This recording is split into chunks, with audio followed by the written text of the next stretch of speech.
अब आइए वापस शुरू करते हैं। हम लोग क्या पढ़ रहे हैं भाई, टॉपिक बता दें जो लोग लास्ट टर्न पे नहीं आए थे। हम लोग पढ़ रहे हैं डायपोल। क्या पढ़ रहे हैं बेटा, डायपोल पढ़ रहे हैं। जो टॉपिक हमारा चल रहा है वो कौन सा टॉपिक है, डायपोल चल रहा है। और डायपोल क्या होता है, थोड़ा एक बार जल्दी से हो जाए।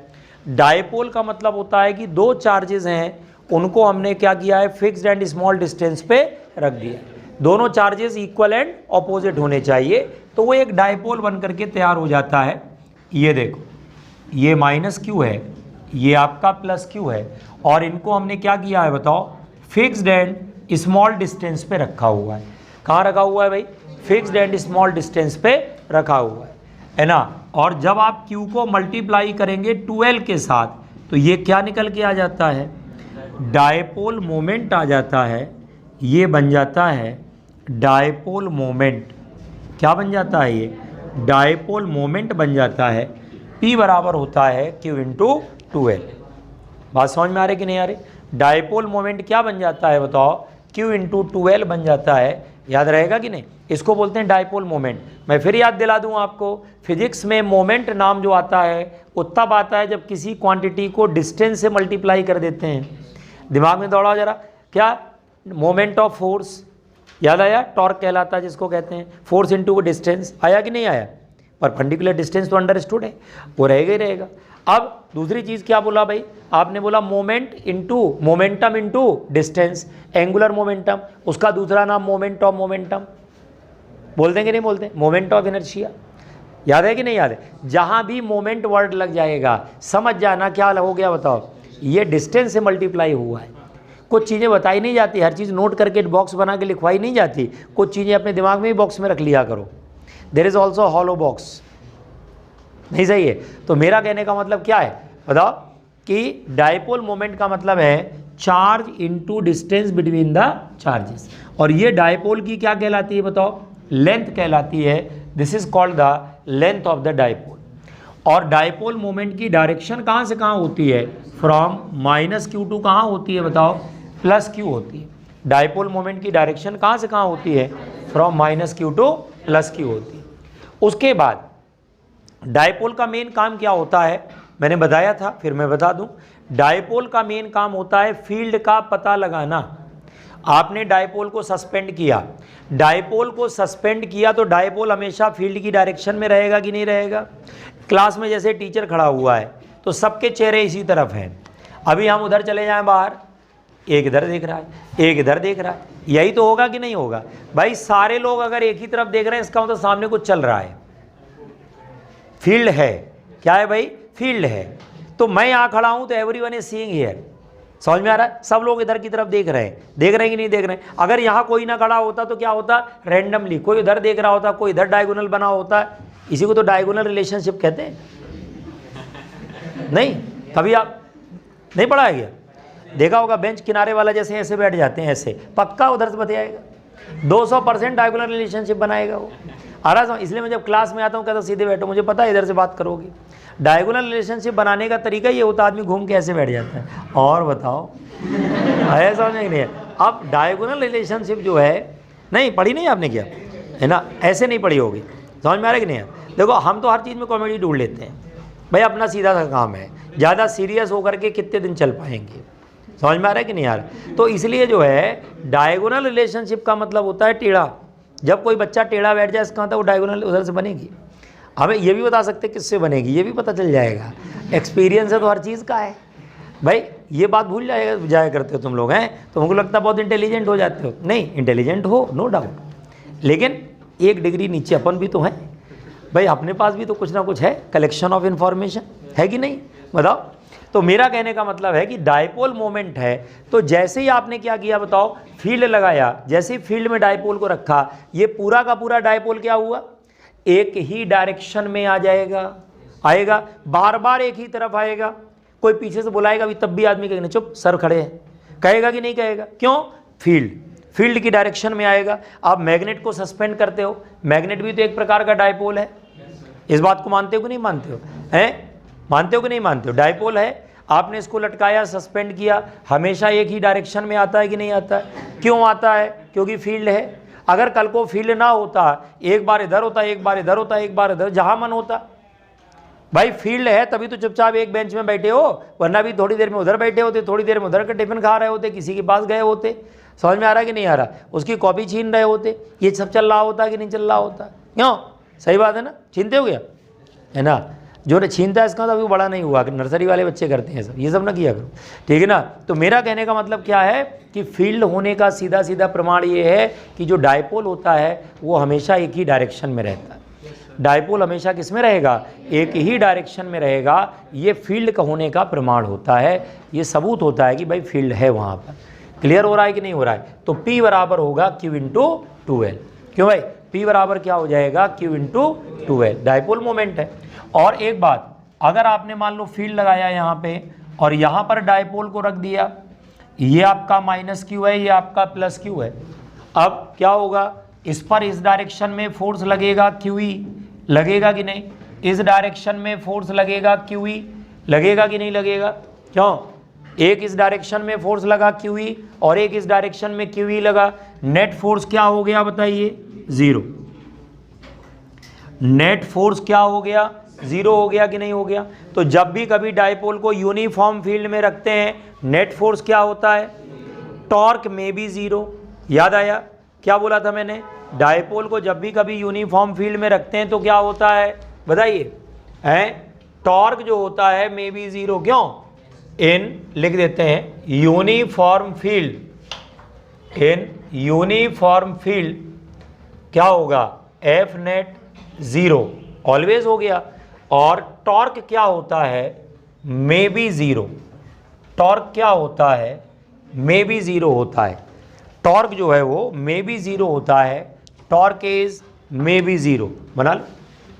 यूनिफॉर्म फील्ड में क्या होता है? टॉर्क में भी 0 होता है।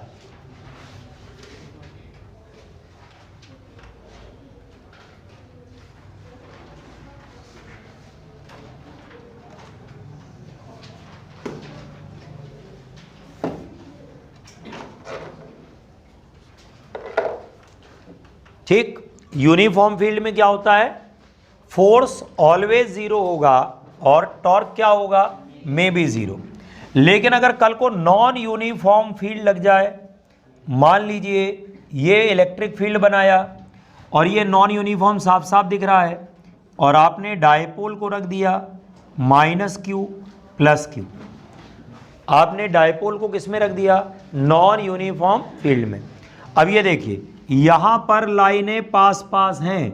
अगर लाइनें पास पास हैं तो फोर्स यहाँ ज़्यादा लगेगा और यहाँ पर फोर्स क्या लगेगा बताओ? कम लगेगा। क्लियर हो रहा है?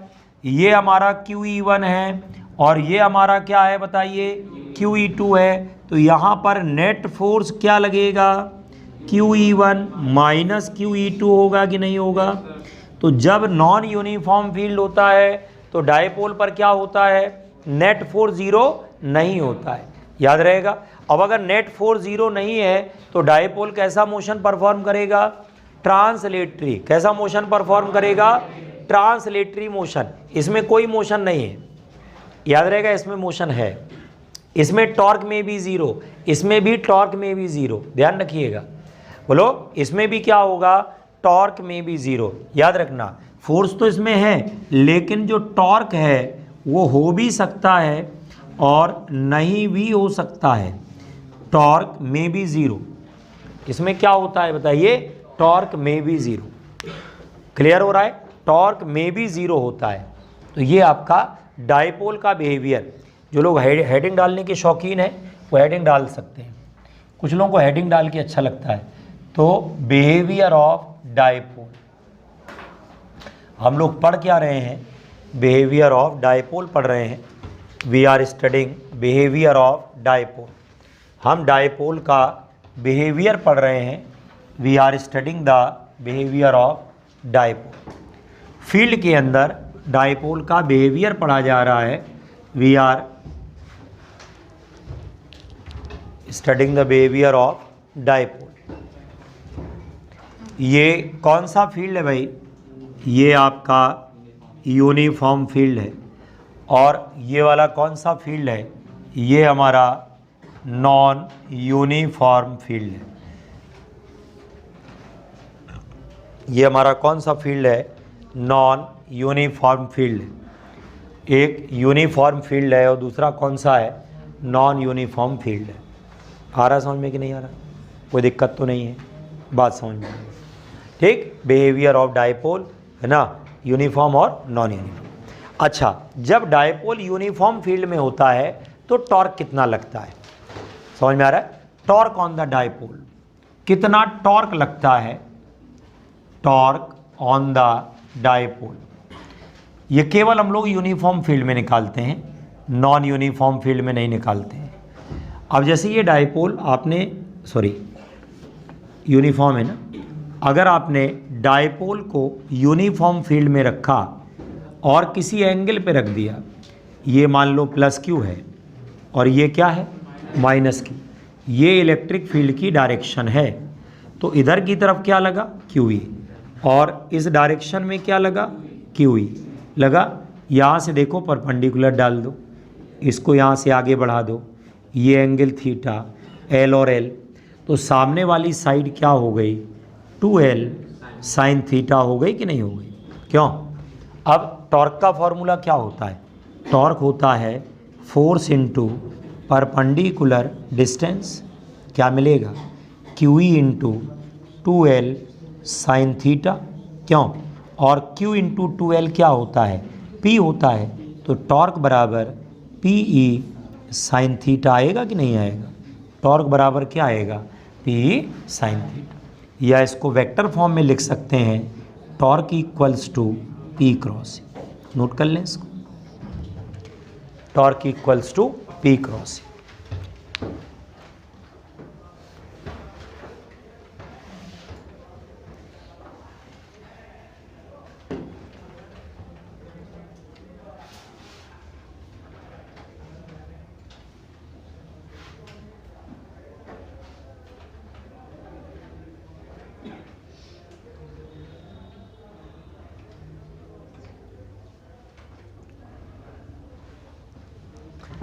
हो गया? समझ में आ गया कि नहीं आ गया?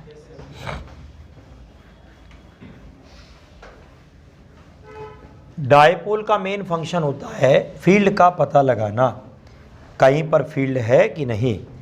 ये कौन पता लगाता है? ये डायपोल पता लगाता है। ये जो पता लगाने की जिम्मेदारी होती है किसकी होती है? डायपोल की होती है। ये जिम्मेदारी डायपोल की होती है।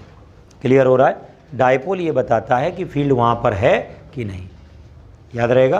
कौन बताएगा बोलो? डायपोल बताता है फील्ड वहाँ पर है कि नहीं। टॉर्क लगता है, टॉर्क कितना लग रहा है बेटा? PE sine theta. अब ये देखिए, ये डायपोल यहाँ पर है और इस पर टॉर्क लगा, आपने इसको छोड़ दिया, जैसे ही छोड़ा ये वापस आया, दूसरी साइड निकल गया, फिर वापस आया। कैसा मोशन करेगा? Oscillatory motion. कैसा मोशन करेगा? और अगर डिस्प्लेसमेंट स्मॉल है तो, हाँ, अगर डिस्प्लेसमेंट स्मॉल है तो क्या करेगा? SHM करेगा। और अगर क्या है बताओ, डिस्प्लेसमेंट स्मॉल नहीं है तो कौन सा मोशन होगा? ऑसिलेटरी मोशन होगा, है ना। Motion will be oscillatory. Note कर ले क्या? If dipole is released at this condition, dipole is released at this condition, then it will perform oscillatory motion.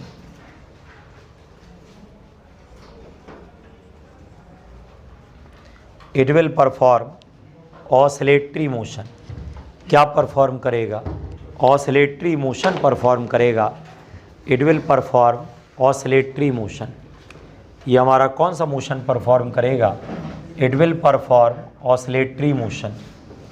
ठीक। और आगे एक बात और याद रखिएगा, क्या? If displacement is small, if displacement is small, then this motion is SHM। ये कैसा मोशन करता है? SHM करता है। अगर डिस्प्लेसमेंट स्मॉल होता है तो ये कैसा मोशन करेगा? SHM करता है। If displacement is small then the motion is SHM। Clear हो रहा है कि नहीं हो रहा है? ठीक है। तो अगर कोई डायपोल है, उसको आपने छोड़ दिया किसी एंगल पर, तो वो कैसा मोशन करेगा? ऑसिलेटरी। और अगर डिस्प्लेसमेंट स्मॉल है तो कैसा मोशन करेगा? SHM करेगा। आ रहा समझ में? क्लियर है? किसकी बात हो रही है? यूनिफॉर्म फील्ड की। नॉन यूनिफॉर्म फील्ड में हम लोग नहीं निकाल रहे हैं, क्योंकि वहाँ पर फील्ड वेरी करेगा, और जब वेरी करेगा तो डेरिवेशन थोड़ा मुश्किल हो जाएगा।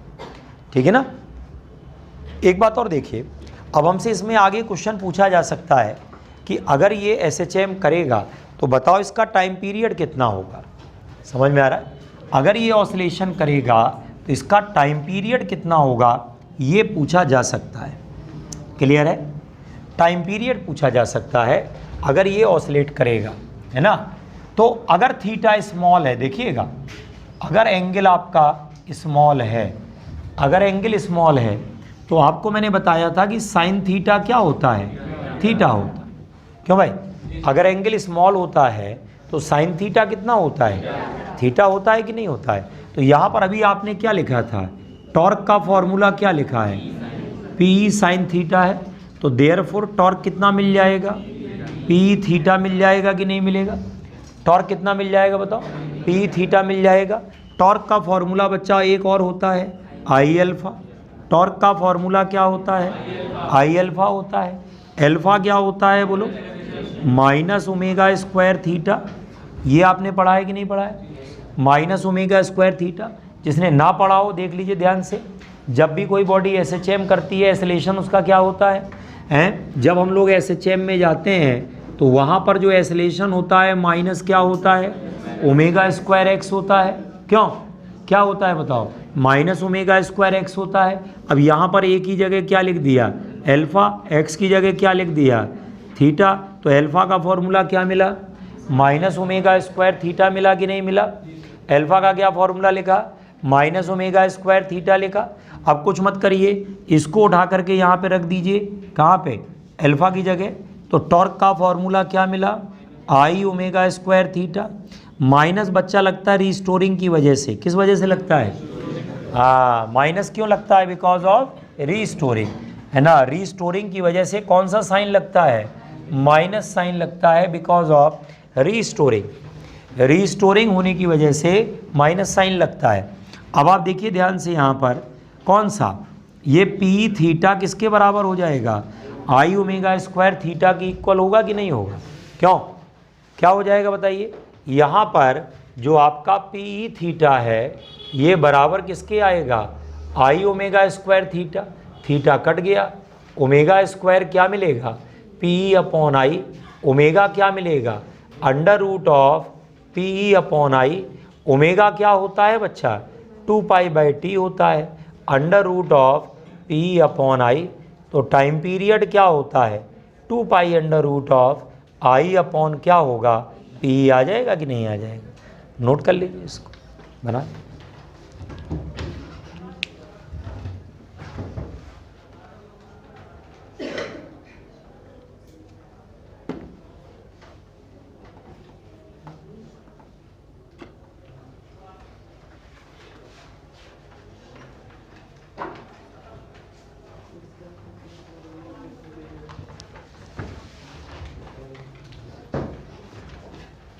नोट कर लीजिए।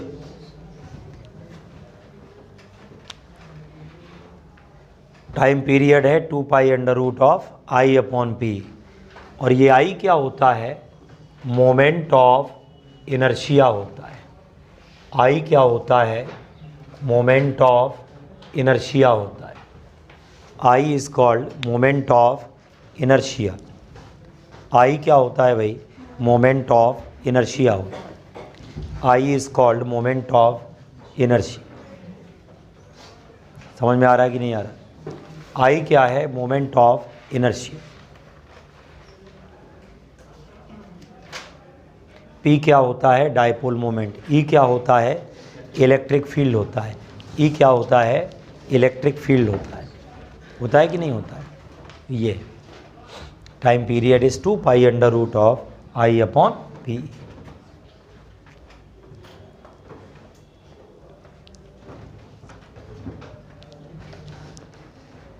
हो गया? नहीं, आराम से लिखो, बहुत ज़रूरी चीज़ है। और यही आप आगे जा कर के जब मैग्नेट पढ़ेंगे तो ये वाइब्रेशन मैग्नेटोमीटर में लगता है, सेम फार्मूला, बस वहाँ पर P की जगह M लग जाता है, E की जगह B लग जाता है। आपने पढ़ा होगा, सेम वही है, आपने ध्यान नहीं दिया होगा। सेम यही फार्मूला वाइब्रेशन मैग्नेटोमीटर में आता है ना। हमको लगता है वो कुछ और है, वो कुछ और नहीं, यही है। वहाँ पर हम मैग्नेट को वाइब्रेट कराते हैं तो टाइम पीरियड का formula 2 pi under root of I upon M B हो जाता है। अगर आपने इलेक्ट्रो ठीक से पढ़ लिया तो मैग्नेटिक में आप तो ऐसे ऐसे करोगे तुरंत, अरे अच्छा ये है, क्यों? क्योंकि सेम उसका इफेक्ट ही तो है, चार्ज का इफेक्ट ही तो मैग्नेट होता है। क्या बोला था पहले दिन? चार्ज जब मूव करने लगता है तो मैग्नेटिक प्रॉपर्टी आ जाती है। क्या आ जाती है बताओ? मैग्नेट, पहले दिन समझाया था मैंने। चार्ज जब रेस्ट में होता है तो केवल कौन सी प्रॉपर्टी होती है? इलेक्ट्रिक। और अगर चार्ज मूव करने लगेगा तो क्या होगा? इलेक्ट्रिक के साथ साथ मैग्नेटिक प्रॉपर्टी भी आ जाएगी। आ जाएगी कि नहीं आ जाएगी? इलेक्ट्रिक के साथ साथ कौन सी प्रॉपर्टी आ जाएगी? मैग्नेटिक प्रॉपर्टी भी आ जाएगी। हाँ या ना? ये होता है। ठीक है, चलिए, तो टाइम पीरियड वाली बात समझ में आ गई कि नहीं आ गई? तो डायपोल को अगर छोड़ देंगे तो क्या करेगा भाई? बोलो, डायपोल को अगर छोड़ देंगे तो ऑसिलेट करेगा, और अगर डिस्प्लेसमेंट स्मॉल है तो टाइम पीरियड आ जाएगा 2 pi under root of I upon P.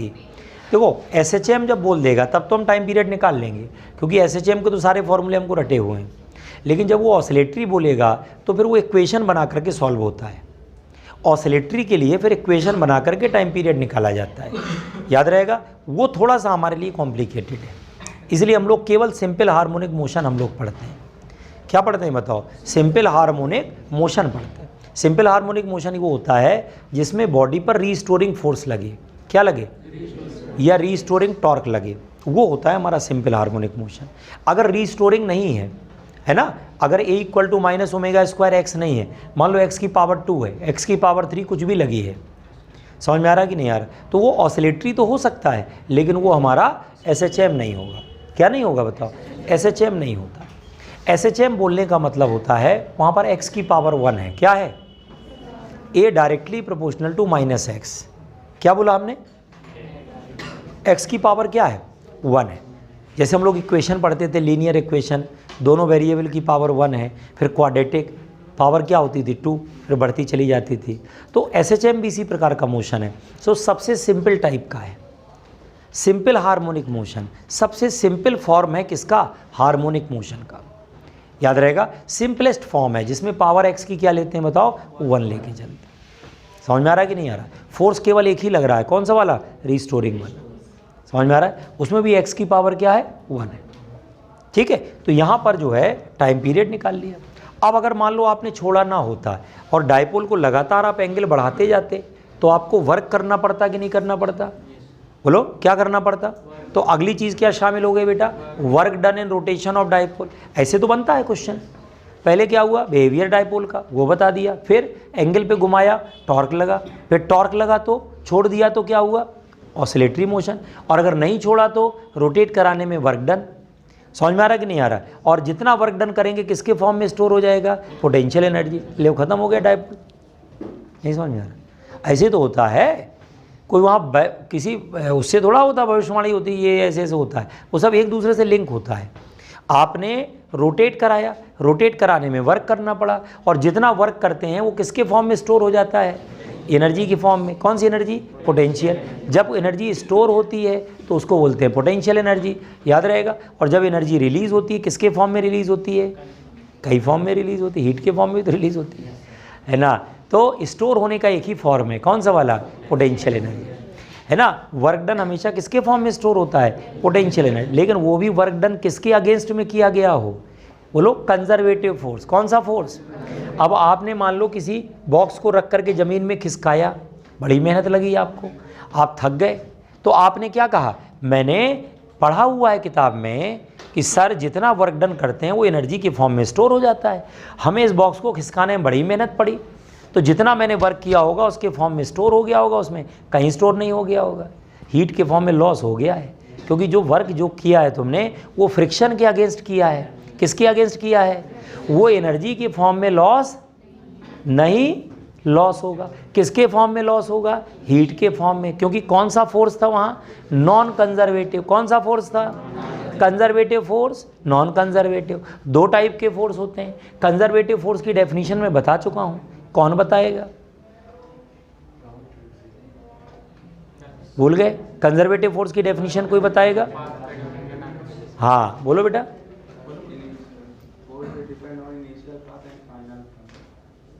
Final position, path नहीं है ना। Work done does not depend upon path. किस पे डिपेंड करता है? इनिशियल एंड फाइनल पोजीशन पे डिपेंड करता है। किस पे करता है? इनिशियल एंड फाइनल पोजीशन पे डिपेंड करता है।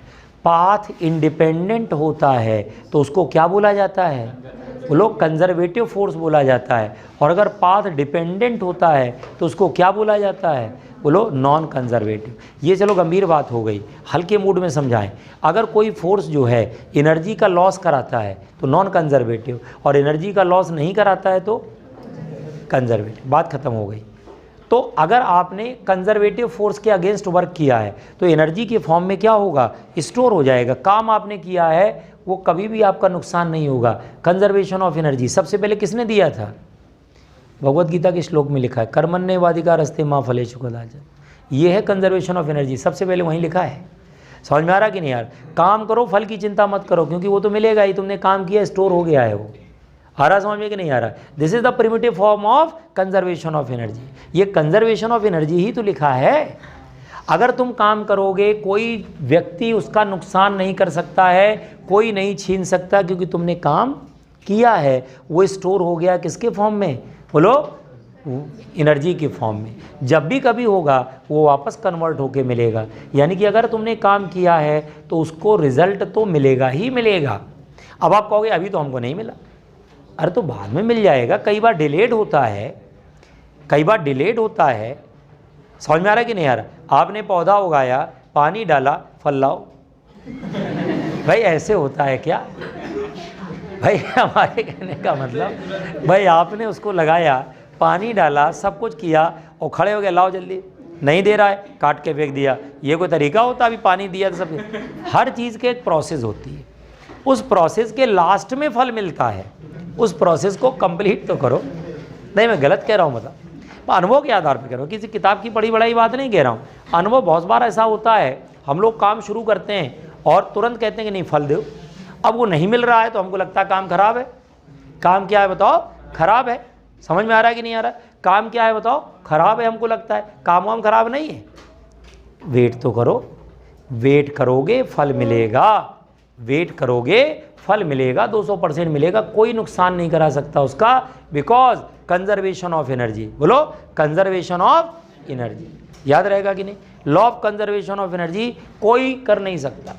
समझ में आ रहा है कि नहीं आ रहा? कोई उसमें चेंज नहीं कर सकता है। Energy can neither be created nor be destroyed but can be converted from one form to other. एक से दूसरे में कन्वर्ट कर सकते हैं, लेकिन कभी आप उसको क्या नहीं कर सकते हैं? लॉस नहीं कर सकते, डिस्ट्रॉय नहीं कर सकते। याद रहेगा कि नहीं रहेगा? बस ध्यान रखिए नॉन कंजर्वेटिव फोर्सेज ना हो। नॉन कंजर्वेटिव होंगे, डाइवर्जेंस आ जाएंगे। आप खूब मेहनत करोगे, सिलेक्शन नहीं होगा। अरे यार मेहनत तो बहुत की थी, अरे वो फ्रिक्शन भी तो साथ में थे, उनको तुमने ध्यान नहीं दिया। तो वो फ्रिक्शंस वगैरह को अवॉइड करिए, वो नहीं होने चाहिए। क्यों? वो लाइफ में नहीं होने चाहिए। ठीक, खैर वापस आइए बैक टू द टॉपिक। तो वर्क डन की बात हो रही थी कि जब आप रोटेट कराते हैं, when dipole is rotated against the torque, when dipole is, बात नहीं करें, when dipole is rotated against the torque, work is performed. Work is performed. और वर्क डन का formula integration of torque D theta from theta 1 to theta 2। Work done का क्या formula है? Integration of torque D theta from theta 1 to theta 2। ठीक। यहाँ पर क्या लिखेंगे भाई, integration of P sine theta D theta from theta 1 to theta, P sine theta D theta from theta 1 to theta. आ गया। अब यहाँ क्या होगा, P बाहर ले लो, साइन का इंटीग्रेशन माइनस कॉस है, थीटा 1 से क्या होगा थीटा 2। आ रहा समझ में। ये क्या मिलेगा, W बराबर है ना PE। अब देखो माइनस लगा है तो पहले लोअर लिमिट और फिर upper limit, cos theta 1 minus cos theta 2, W equals to PE cos theta 1 minus cos theta 2, ये हमारी वैल्यू आ जाएगी। PE cos theta 1 minus cos theta 2, ये हमारी वैल्यू आ जाएगी। अगर हम थीटा 1 की जगह क्या रख दें बेटा 0 डिग्री और थीटा 2 की जगह क्या रख दें बताओ, थीटा रख दें, तो W बराबर क्या आएगा PE और 1 माइनस कॉस थीटा। नोट कर लो इसको, W बराबर है PE 1 माइनस कॉस थीटा। तो जो वर्क डन हमारा होता है उसका क्या फॉर्मूला है, PE 1 minus cos theta. Work done का फॉर्मूला है PE 1 माइनस कॉस थीटा, ये वर्क डन होता है।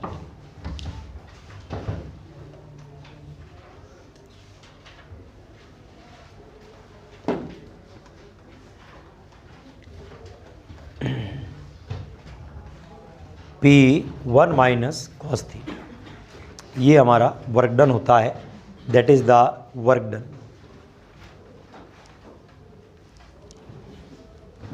PE 1 minus cos theta.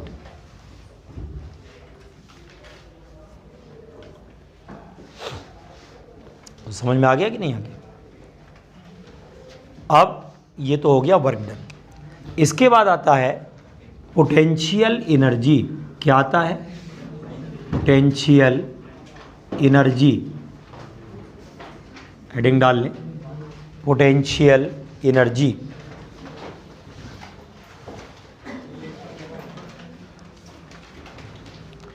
Heading डाल लें पोटेंशियल एनर्जी, हेडिंग डाल लें potential energy of dipole, potential energy of dipole. Dipole की पोटेंशियल एनर्जी,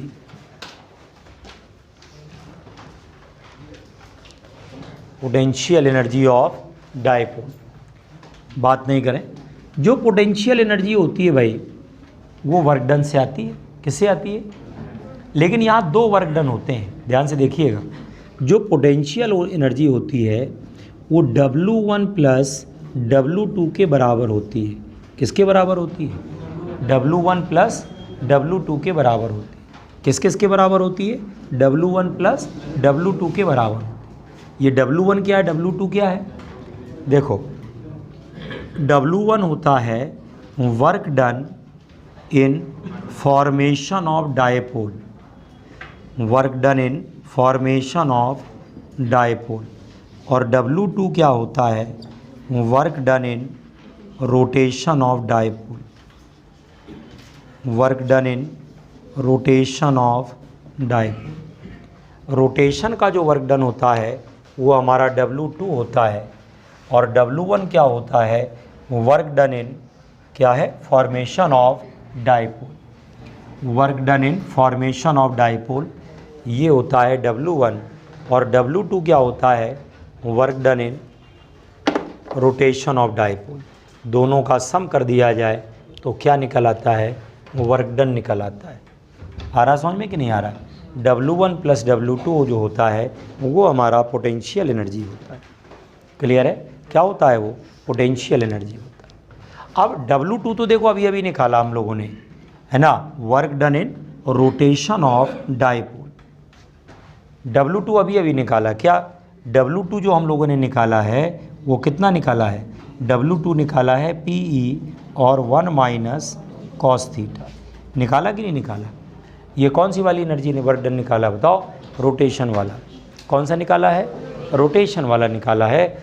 W2 जो हम लोगों ने निकाला है वो कौन सा वाला है, रोटेशन वाला है। ये हमारा हो गया पी ई और 1 माइनस क्या हो गया कॉस थीटा। क्लियर हो रहा है कि नहीं हो रहा है? W2 बराबर है पी ई और 1 माइनस कॉस थीटा।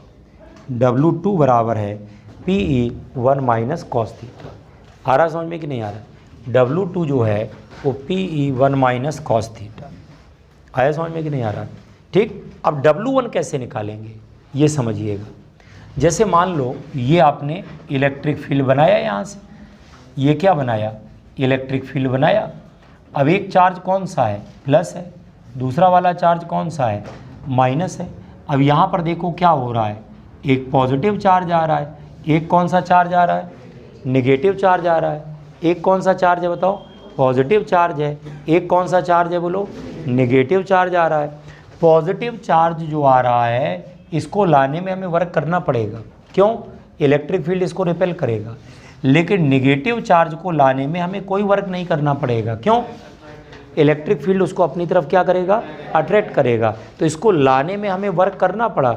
इसको लाने में हमने नहीं वर्क किया, किसने किया, फील्ड ने किया। याद रहेगा, इसको लाने में किसने वर्क किया बताओ, फील्ड ने किया है।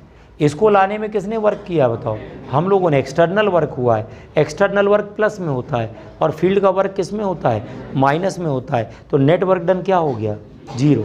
अब आप लेके आइए, इन दोनों चार्जेस को लेकर के आए, एक को हमने यहाँ रखा, एक को हमने यहाँ रखा। दोनों को इस कंडीशन पे रखने में जो वर्क डन आएगा कितना आएगा बताओ, दोनों को यहाँ पर रखने में क्या वर्क डन आएगा बोलो, 0 आएगा कि नहीं आएगा। अब क्या होगा, अगर यहाँ से इसको ला करके रख दिया जाए, ये मान लो यहाँ ले करके आ गए तो ये हमारा माइनस क्यू हुआ कि नहीं हुआ बोलो। ये चार्ज हमारा क्या है बताओ, प्लस क्यू है, ये क्या है माइनस क्यू। इसको हमने ला करके यहाँ पे रख दिया। कितनी डिस्टेंस लेके आए बोलो, 12 लेके आए कि नहीं। कितना डिस्टेंस लेके आए बताओ, 12। कितना डिस्प्लेसमेंट है यहाँ से यहाँ तक, 12। तो वर्क डन का फॉर्मूला क्या होगा, फोर्स इंटू डिस्प्लेसमेंट होगा कि नहीं होगा। लेकिन ये वर्क डन हम लोग नहीं कर रहे हैं, ये वर्क डन कौन कर रहा है, फील्ड कर रहा है। ये वर्क डन कौन कर रहा है, फील्ड कर रहा है कि नहीं कर रहा है। इसलिए यहाँ पर क्या लगा देंगे बताओ, माइनस लगाएंगे कि नहीं लगाएंगे। फिर देखो ये डायपोल ऐसे आ रहा था, टक टक टक टक ऐसे, यहाँ तक कोई वर्क डन नहीं हुआ, यहाँ तक कोई वर्क डन नहीं हुआ। अब ये ऐसे घूम गया कि नहीं घूम गया, इसमें वर्क डन हुआ कि नहीं हुआ। कितना वर्क डन हुआ, माइनस क्यू ई इंटू कितना हो गया, 12 हो गया कि नहीं हो गया। क्यू इंटू 12 क्या होता है, पी। क्यू इंटू 12 क्या होता है, पी होता है। तो ये क्यू इंटू 12 जो है ये पी आ गया। तो W1 बराबर है माइनस पी ई। W1 किसके बराबर है, माइनस पी ई होता है। याद रहेगा, W1 किसके बराबर होता है बोलो, माइनस पी ई। नोट करिए इसको।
लिख लिया।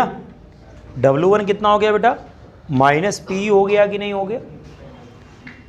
अब दोनों को आपस में ऐड कर दो, टोटल वर्क डन आ जाएगा, पोटेंशियल एनर्जी आ जाएगी। देखो पी माइनस पी हो गया और प्लस पी और 1 माइनस कॉस थीटा हुआ कि नहीं हुआ, क्यों, यही तो हो गया। W2 ये। अब यहाँ से कॉमन ले लो, पी कॉमन ले लो, minus P +1 minus cos theta, 1 से 1 कैंसिल हो गया तो minus P cos theta. Potential energy बराबर कितना आएगा, माइनस पी कॉस थीटा आएगा। पोटेंशियल एनर्जी कितनी आ जाएगी, माइनस पी कॉस थीटा आ जाएगी। या इसको लिखा जा सकता है माइनस पी डॉट ई लिखा जा सकता है। क्या लिखा जा सकता है इसको, u बराबर माइनस पी डॉट ई लिखा जा सकता है। We can write minus P dot E. क्या लिख सकते हैं इसको बताओ, माइनस पी डॉट ई लिख सकते हैं, माइनस पी डॉट ई लिखा जा सकता है। u बराबर है माइनस पी डॉट ई। u का जो फॉर्मूला है वो माइनस पी डॉट ई हो जाएगा, u बराबर हो जाएगा माइनस पी डॉट ई। क्यों, समझ में आ रहा है, u का क्या फॉर्मूला है, माइनस पी डॉट ई। नोट कर लो इसको।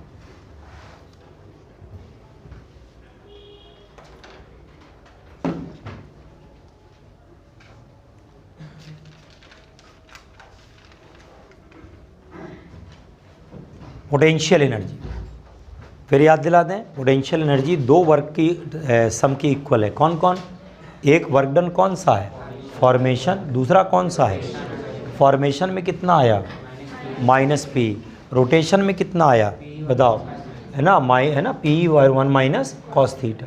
दोनों को आपस में क्या किया, ऐड किया। ऐड करने का मतलब है माइनस पी डॉट ई आ जाएगा। ऐड करने का क्या मतलब है बताओ, माइनस पी डॉट ई आ जाएगा। क्यों आ जाएगा, अगर आप थीटा की वैल्यू को 0 डिग्री रख दें, अगर थीटा आप 0 डिग्री रखेंगे तो u आपको क्या मिलेगा, माइनस पी ई मिलेगा, और ये आपकी मिनिमम आ जाएगी। क्या आ जाएगी, और थीटा आपको क्या है 90 रख लें तो u बराबर क्या होगा, और थीटा अगर आप 180 रख लेते हैं तो u बराबर क्या है, प्लस पी आएगा। ये कौन है, मैक्सिमम, ये कौन है, मैक्सिमम, ये कौन है, मिनिमम। मिनिमम का मतलब होता है स्टेबल इक्विलिब्रियम। क्यों, मिनिमम का क्या मतलब है, स्टेबल इक्विलिब्रियम। मिनिमम का मतलब है स्टेबल इक्विलिब्रियम, और मैक्सिमम का मतलब क्या होता है, अनस्टेबल इक्विलिब्रियम। बना लीजिए, एक होता है आपका स्टेबल इक्विलिब्रियम और दूसरा होता है अनस्टेबल इक्विलिब्रियम। बना लो इसको, एक आपका स्टेबल है और एक आपका अनस्टेबल।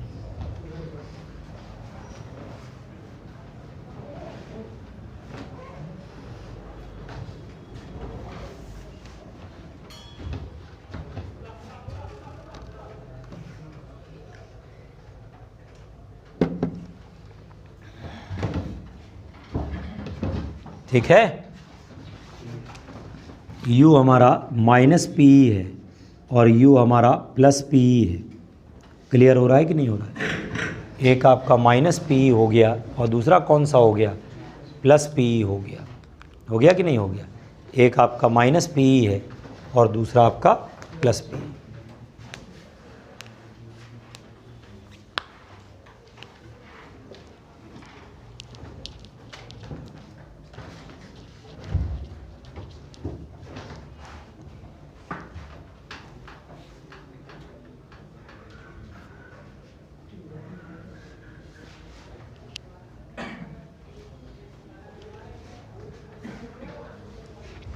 समझ में आ गया बेटा, तो एक हो गया माइनस पी और दूसरा कौन सा हो गया, प्लस पी। तो ये आपका वर्क डन का फॉर्मूला है पोटेंशियल एनर्जी। चलिए, तो ये आपका यहाँ तक डायपोल का बेसिक इन्फॉर्मेशन हो गया। डायपोल क्या होता है, डायपोल मोमेंट क्या होता है, वर्क डन कितना होता है, टॉर्क कितना होता है, और पोटेंशियल एनर्जी कितनी होती है। ठीक, अब आइए मेन जो शुरुआत करते हैं आज। हेडिंग डालिए, electric field due to dipole. Heading डाल लें, electric field due to dipole. Heading डाल लें, electric field due to dipole. Heading डाल लिया जाए, electric field due to dipole.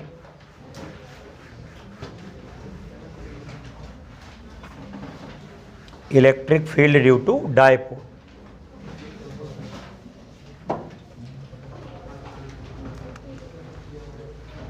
बात नहीं करें। Electric field due to dipole, इसमें सबसे पहले हेडिंग डालें एक्सियल पोजीशन। सबसे पहले हेडिंग डालें एक्सियल पोजीशन। सबसे पहले हेडिंग डालें एक्सियल पोजीशन।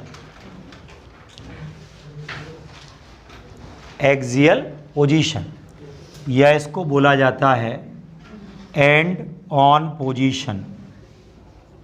क्या बोला जाता है इसको? And on position. क्या बोला जाता है इसको? And on position. क्या होता है भाई एंड ऑन पोजीशन? ये आपका माइनस क्यू हो गया, ये आपका प्लस क्यू हो गया। क्लियर हो रहा है कि नहीं? तो यहाँ पर क्या है, अगर डायपोल के एलोंग इसी लाइन में एक्सिस में अगर कोई पॉइंट P है तो ये कौन सी पोजीशन कहलाती है बताइए? एक्सियल पोजीशन कहलाती है। That is called axial position. समझ रहे हो? ये चार्ज के लाइन है, इसी लाइन में कोई पॉइंट अगर है तो इसको कौन सी पोजीशन बोला जाता है? एक्सियल। ये L है, ये L है और ये आपका क्या है? R है। क्यों? ये आपका पॉजिटिव चार्ज है, इस डायरेक्शन में आपका E1 हो गया। ये कैसा चार्ज है? नेगेटिव चार्ज है, इस डायरेक्शन में E2 हो गया। तो इनका जो रिजल्टेंट फील्ड होगा वो इस डायरेक्शन में जाएगा। जाएगा कि नहीं जाएगा? रिजल्टेंट फील्ड कहाँ जाएगा बताओ? इधर की तरफ जाएगा। ये हमारा E1 है और ये हमारा क्या है? E2 है। ये E1 है, ये E2 है और रिजल्टेंट फील्ड हमारा क्या जाएगा बताओ? रिजल्टेंट फील्ड हमको मिलेगा E1 माइनस E2। नोट कर लेंगे इसको। रिजल्टेंट फील्ड क्या मिलेगा? E1 minus E2। ये पोजीशन आपकी है एक्सियल पोजीशन या एंड ऑन पोजीशन।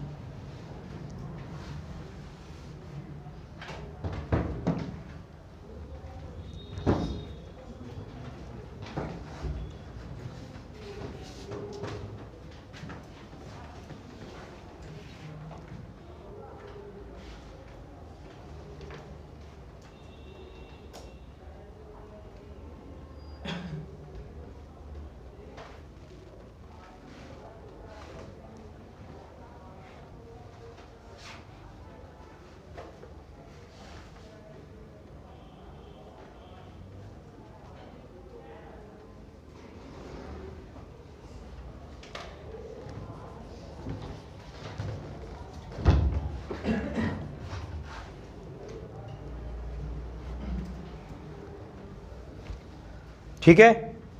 E1 किसकी वजह से है? E1 है पॉजिटिव चार्ज का। क्यों? ये जो चार्ज है इसका वाला ये E1 है और नेगेटिव वाले चार्ज का क्या है? E2 है ना। ये वाली जो डिस्टेंस यहाँ से देखो मिलेगी, ये वाली डिस्टेंस ये क्या मिलेगी? R minus L. और ये वाली जो डिस्टेंस आपको मिलेगी वो क्या मिलेगी? R प्लस एल मिलेगी। ठीक है। एक आपको R माइनस एल मिला, एक कौन सा मिला? R प्लस एल मिल गया। एक R माइनस एल है, दूसरा कौन सा है? R प्लस एल आ जाएगा। तो E1 की क्या वैल्यू आएगी बच्चा? भाई E1 किसका है? पॉजिटिव चार्ज का है। यहाँ से कितनी दूरी है इसकी? R माइनस एल है कि नहीं? यहाँ से इसकी डिस्टेंस कितनी है? R माइनस एल है। तो यहाँ पर क्या हो रहा है? K और ये आएगा तुम्हारा Q upon R minus L का स्क्वायर। क्यों? और E2 क्या मिलेगा? K और Q अपॉन और R प्लस एल का स्क्वायर आएगा कि नहीं आएगा? क्यों? सही बात है कि नहीं? अब यहाँ पर क्या होगा? नेट फील्ड हमारा जो है वो E1 माइनस E2 के बराबर होगा। क्या मिला यहाँ से? KQ और 1 अपॉन R माइनस एल का square minus 1 upon R plus L का स्क्वायर। आ रहा समझ में कि नहीं आ रहा?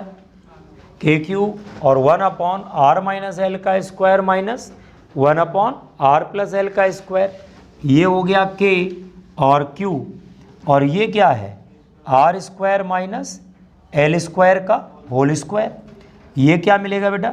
R प्लस एल का square minus R minus L का स्क्वायर। क्यों? सही है कि नहीं? बताओ। ठीक है। यहाँ पर ये क्या लिखा हुआ है? आर प्लस एल का स्क्वायर, ये क्या लिखा है, आर माइनस एल का स्क्वायर लिखा हुआ है कि नहीं लिखा हुआ है। आर प्लस एल का स्क्वायर, ये क्या लिखा हुआ है, आर माइनस एल का स्क्वायर, है ना। ए प्लस बी का होल स्क्वायर और ए माइनस बी का होल स्क्वायर, माइनस कर देंगे क्या मिलेगा, 4ab। क्या मिलेगा, पिछले टर्म बताया था मैंने, 4ab मिलेगा कि नहीं मिलेगा। तो यहाँ पर क्या मिला भाई, ये आ गया k और q, और ये आएगा 4rl अपॉन कितना, R square minus L square का होल स्क्वायर आएगा कि नहीं आएगा, और ये ई के बराबर आ गया कि नहीं आ गया। नोट करिए इसको।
और यहाँ पर ये 4rl है, इसको अगर ब्रेक कर लिया जाए तो क्या मिलेगा भाई, ये आ जाएगा KQ और 2r अलग कर लो और 2l अलग कर लो।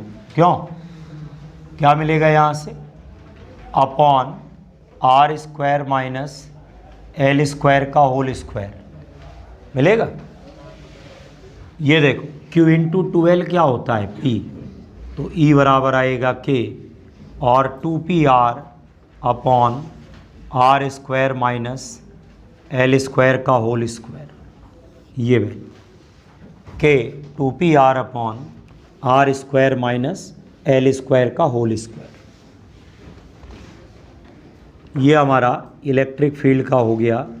E बराबर है K 2PR upon R square minus L square का होल स्क्वायर। ये value,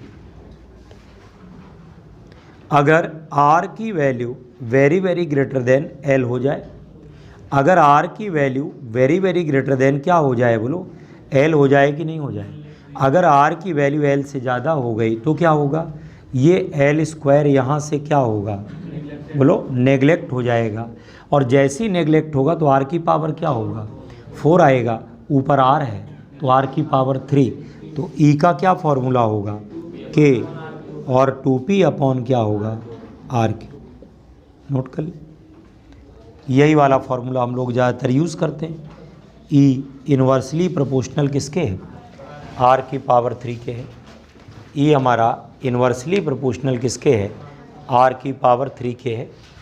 E is inversely proportional to R की power 3। E is inversely proportional to R की पावर 3।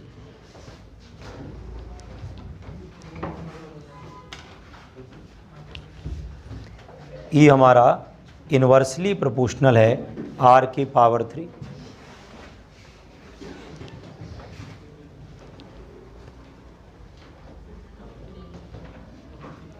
हो गया। अच्छा, एक बात और जो डायग्राम में बनी हुई थी, हम लोगों ने ध्यान भी दिया अभी, कि जैसे ये आपने डायपोल बनाया था, ये माइनस क्यू, ये क्या है प्लस क्यू, ये पॉइंट P है। डायपोल मोमेंट की डायरेक्शन ये है, बोलो डायपोल मोमेंट की जो डायरेक्शन है वो ये है ना, जो डायपोल मोमेंट की डायरेक्शन ये है और जो इलेक्ट्रिक फील्ड आ रहा था वो ऐसे आ रहा था। तो जो डायपोल मोमेंट है और इलेक्ट्रिक फील्ड है दोनों एक दूसरे के पैरेलल है कि नहीं। तो यहाँ जो इलेक्ट्रिक फील्ड डेवलप हो रहा है, यहाँ पर जो इलेक्ट्रिक फील्ड डेवलप हो रहा है वो डायपोल मोमेंट के पैरेलल डेवलप हो रहा है। क्या डेवलप हो रहा है बताओ, डायपोल मोमेंट के क्या हो रहा है, पैरेलल यहाँ पर डेवलप हो रहा है। डायपोल मोमेंट के पैरेलल जो है डेवलप हो रहा है। ई हमारा डायरेक्टली प्रोपोर्शनल जो है बोलो डायपोल मोमेंट के है। तो ये जो हमारा है डायपोल मोमेंट के पैरेलल आ रहा है, that is parallel to dipole moment. इतना क्लियर हुआ कि नहीं हुआ। तो इलेक्ट्रिक फील्ड हमारा डायपोल मोमेंट के पैरेलल है। एक तरफ माइनस क्यू है, दूसरी तरफ क्या है प्लस क्यू है। एक तरफ कौन सा है minus Q, plus directly proportional है ना, सीधी डायरेक्शन दोनों की क्या है सेम, 2p/r³। कौन सी पोजीशन है एक्सियल, ठीक है ना। और दूसरी कौन सी होती है बेटा इक्वेटोरियल, है ना। सेकंड पोजीशन कौन सी होती है इक्वेटोरियल वाला, बना लेते हैं उसको भी।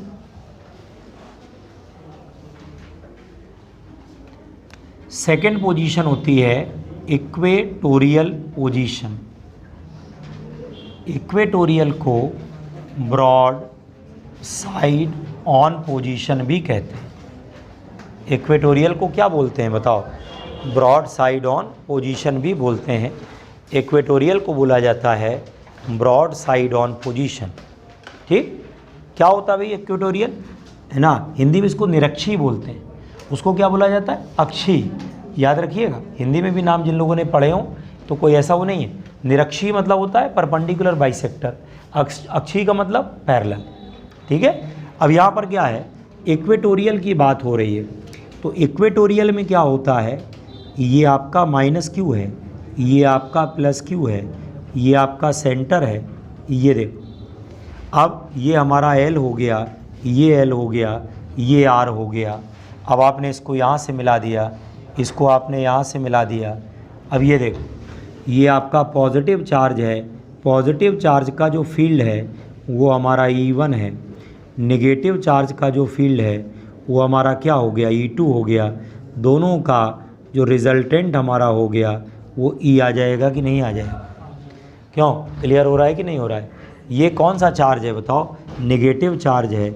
ये कौन सा चार्ज है, पॉजिटिव है। पॉजिटिव का फील्ड इधर की तरफ क्या हो गया E1 है, नेगेटिव का फील्ड इधर की तरफ क्या हो गया, और दोनों का रिजल्टेंट इधर की तरफ क्या चला गया E चला गया। आ रहा समझ में कि नहीं आ रहा, क्लियर है। ये कौन सी लाइन है, परपेंडिकुलर बाइसेक्टर। और ये क्या है √r² + l²। क्लियर हो रहा है कि नहीं हो रहा है, ठीक है। नोट करें इसको, डायग्राम बनाएं।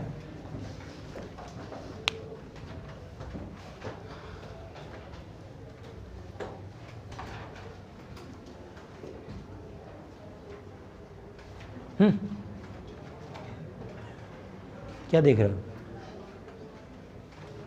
बहुत देर से देख रहे हो।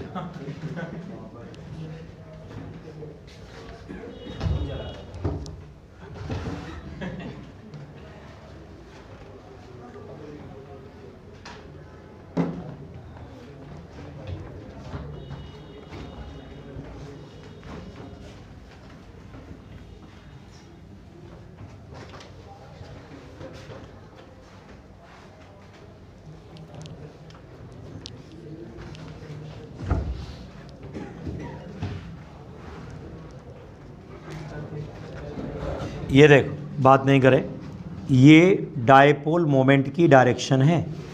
कहाँ से कहाँ है, -q से +q की तरफ। डायपोल मोमेंट की डायरेक्शन कहाँ से कहाँ तक है, -q से +q की तरफ है। डायपोल मोमेंट की डायरेक्शन कहाँ से कहाँ है, -q से +q की तरफ। क्लियर हो रहा है कि नहीं हो रहा है। -q से किधर है, +q की तरफ है। ये -q हो गया, ये +q हो गया, और ये हमारा क्या हो गया है इलेक्ट्रिक फील्ड की डायरेक्शन। आ रहा समझ में कि नहीं आ रहा। ये एंटी पैरेलल होता है। यहाँ पर इलेक्ट्रिक फील्ड क्या होता है, डायपोल मोमेंट के एंटी पैरेलल होता है। और उसमें क्या हो रहा था, इलेक्ट्रिक फील्ड डायपोल मोमेंट के क्या था, पैरेलल था। आ रहा समझ में कि नहीं आ रहा? उसमें क्या है बोलो, एंटी पैरेलल है, और इसमें क्या है बताओ, पैरेलल है। समझ में आ रहा है कि नहीं आ रहा? ठीक है, तो यहाँ जो है ये वैल्यू है,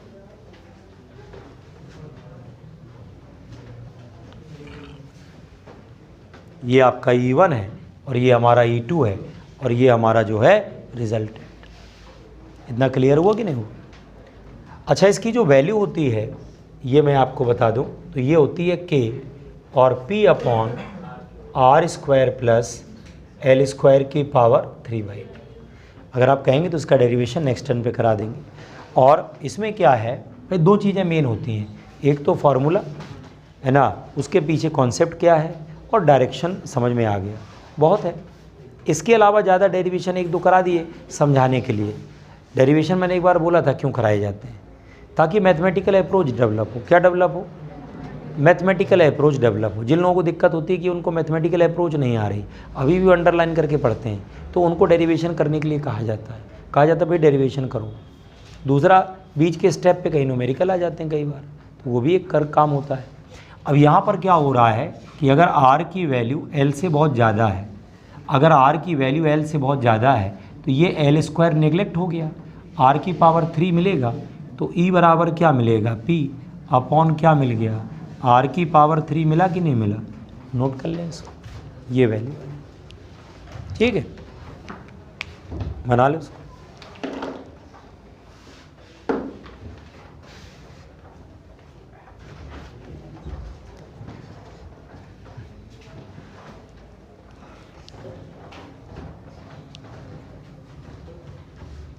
ठीक, E = K और P/ क्या है, R की पावर। इतना समझ में आ रहा कि नहीं आ रहा? तो ये वैल्यू इक्वेटोरियल या ब्रॉड साइड ऑन पोजीशन, ठीक है, कंप्लीट और नॉट? तो आज इतना रखा जाए, ठीक है ना। बाकी फिर नेक्स्ट टर्न पे क्या करेंगे, जनरल पोजीशन कर लेंगे और उसके बाद इसके प्रॉब्लम्स कर लेंगे।